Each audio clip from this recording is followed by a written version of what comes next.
There will be 3 parts to Operation Gridlock Shortcuts, and tonight the focus is on Oleander Drive and College Road. So I'm getting in my car. Hunter Ingram from the Star News is getting in his car, and we're both starting from Mayfair and ending at the Harris Teeter off Carolina Beach Road in Monkey Junction. And you're coming with us. Tonight at 11, you'll see how long each route took, what we had to deal with, and which one was faster.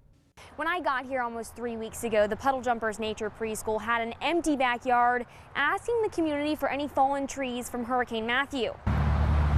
And now this is just one of the dozens of trees that make up a very full outdoor classroom.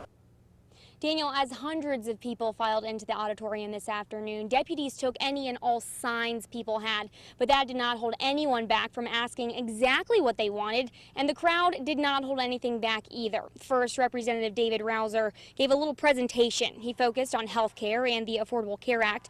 He got an applaud from the crowd several times in the beginning for addressing what parts of the ACA wouldn't be up for appeal.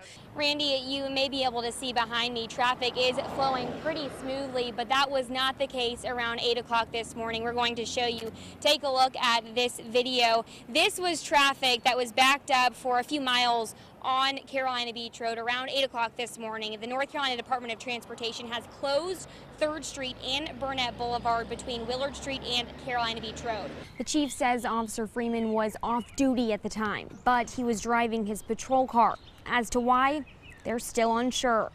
They're called sea legs. And while these boats were originally created to make fishing easier, the owner of this boat decided to put his capabilities to an even better use after Hurricane Matthew. There are hundreds of fallen trees across southeastern North Carolina because of Hurricane Matthew. And Puddle Jumpers Nature Preschool has a plan to put them to good use. I'm with Hunter Ingram from the Star News. We are about to try to find the quickest way around one of the most congested areas in Wilmington. So we're both going to start right here in Mayfair. And then we're going to end up in Monkey Junction at the Harris Teeter off of Carolina Beach Road, but we're going to take 2 separate routes, and it's all going to be done at rush hour. And we're going to record and time the whole thing on dash cameras. Let's go. Okay.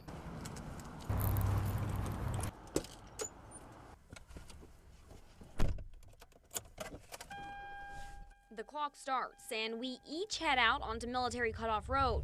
I will keep going straight. Hunter will turn left on Greenfield Loop Road. Going to keep going down that until it becomes Masonboro Loop Road. I will take Military Cutoff until it turns into Oleander Drive. I'll only have to make 1 turn on this route. That's some traffic for you.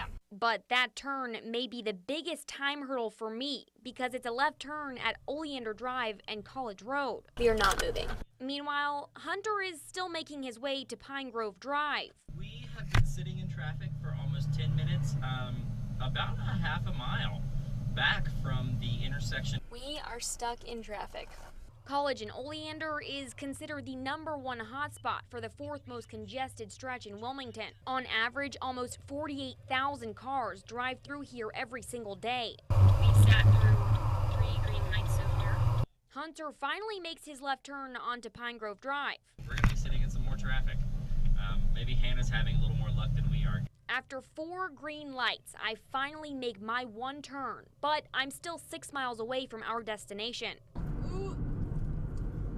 Stopping.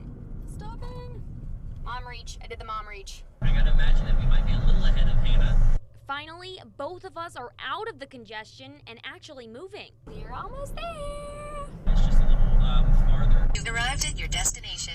Woo! My 11-mile route took 39 minutes and 31 seconds.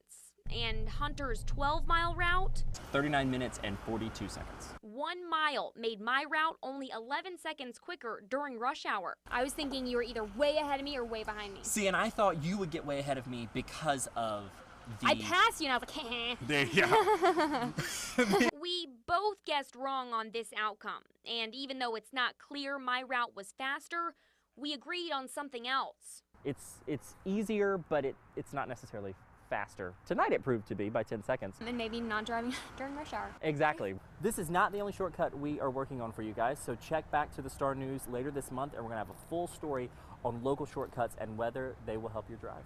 And tune in to Good Morning Carolina on Monday to see which road we are tackling next. In New Hanover County, Hannah Patrick, WWAY News Channel 3. What happens when you send this female reporter out to cover a story about 3,000 dresses? A little bit of looking, of course some reporting, and maybe some more looking. Julia Lawson is also doing some looking. I'm falling in love with everything that I pick up. Anxious to see what's up for grabs in the civil auction. Everything is going to be sold. That includes mannequins, racks, hangers, everything. Lieutenant Jerry Brewer with the New Hanover County Sheriff's Office says it's all because the owner of Isabella Grape Boutique has a judgment against her for more than $100,000. They owe money and they have property. We can seize that property. Brewer says normally when this happens, deputies are auctioning off vehicles or equipment. This time it happened to be 3,000 dresses. That means the Sheriff's Office has one day to try to get rid of everything, make back the money, and maybe have some fun while they're at it. We tried to get some of the deputies to wear them, but they said no. They just didn't, guys just didn't look right in them. So, you know, we're trying to sell this product as best we can. So I took that as an opportunity to try one on for them. And of course, it had to be one of the most expensive. This dress, almost $3,000. This Saturday, there's no telling what it might sell for. So you've had the opportunity to get a beautiful dress that was thousands of dollars, and you may get it for $10 or you may get it for $100. It's the perfect opportunity for Lawson to stock her newly purchased bridal shop on Shipyard Boulevard.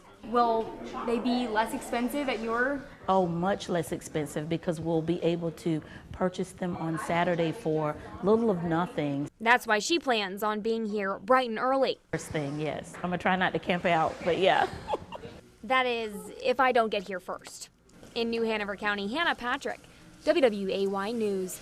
At the moment the whistle blew, the water temperature was 56 degrees. That didn't matter to these 7,000 people dressed in bikinis and Speedos, banana costumes, and even a white dress and suit. This is our second year in a row, her fourth year of doing it. But this is the first time Bryce Crane and Angela Burns have ever taken the dip as bride and groom. We're getting married in 3 months, and what better way to do this and be all dressed up for the dolphin dip. They picked these outfits for another special reason. This is actually the dress that he proposed to me in, so. And this is similar to what I'm getting married in.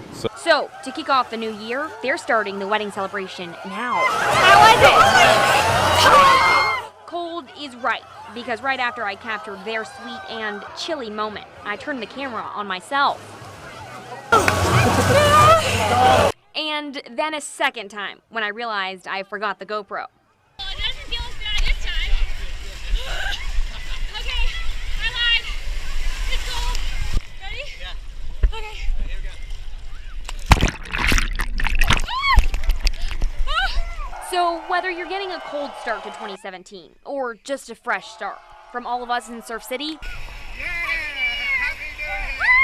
Happy New Year to everybody. Happy New Year.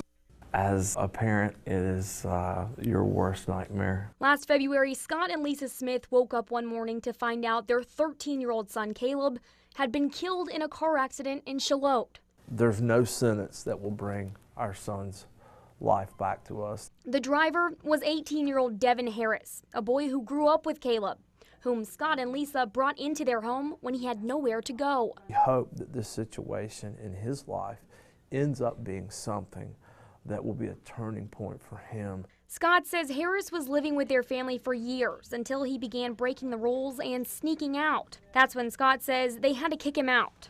Just 1 month later, Scott says Harris stole the key to his car and convinced Caleb to come out for a late-night joyride. As a child that thought more of others than he did himself, that's exactly what put him in the situation that night. That night, prosecutors say Harris drove 71 miles an hour down a 35-mile-an-hour road, lost control, and sent Scott's car into this pond, where Caleb was later pronounced dead.